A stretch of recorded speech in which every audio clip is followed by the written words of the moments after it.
بسم الله الرحمن الرحيم. الرحمن علم القرآن، خلق الإنسان علمه البيان. الشمس والقمر بحسبان، والنجم والشجر يسجدان. والسماء رفعها ووضع الميزان،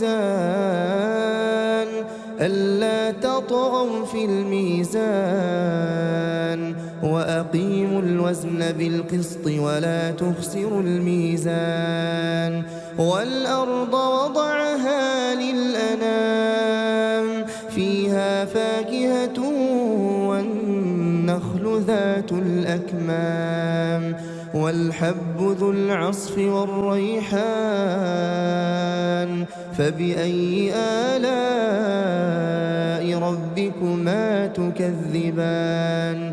خلق الإنسان من صلصال كالفخار، وخلق الجان من مارج من نار. فبأي آلاء ربكما تكذبان؟ رب المشرقين ورب المغربين. فبأي آلاء ربكما تكذبان؟ مرج البحرين يلتقيان، بينهما برزخ لا يبغيان. فبأي آلاء ربكما تكذبان؟ يخرج منهما اللؤلؤ والمرجان. فبأي آلاء ربكما تكذبان؟ وله الجوار المنشآت في البحر كالأعلام. فبأي آلاء ربكما تكذبان؟ كل من عليها فان، ويبقى وجه ربك ذو الجلال والإكرام.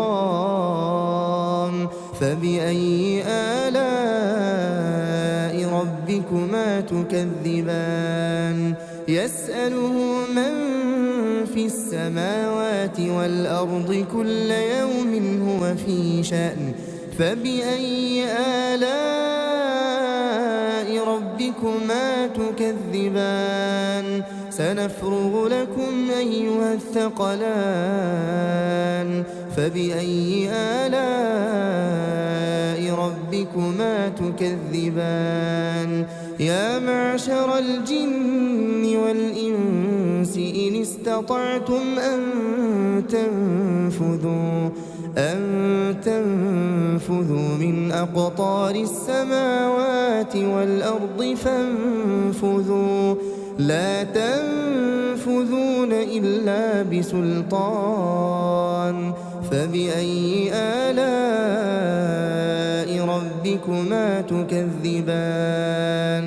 يرسل عليكما شواظ من نار ونحاس فلا تنتصران. فبأي آلاء ربكما تكذبان؟ فإذا انشقت السماء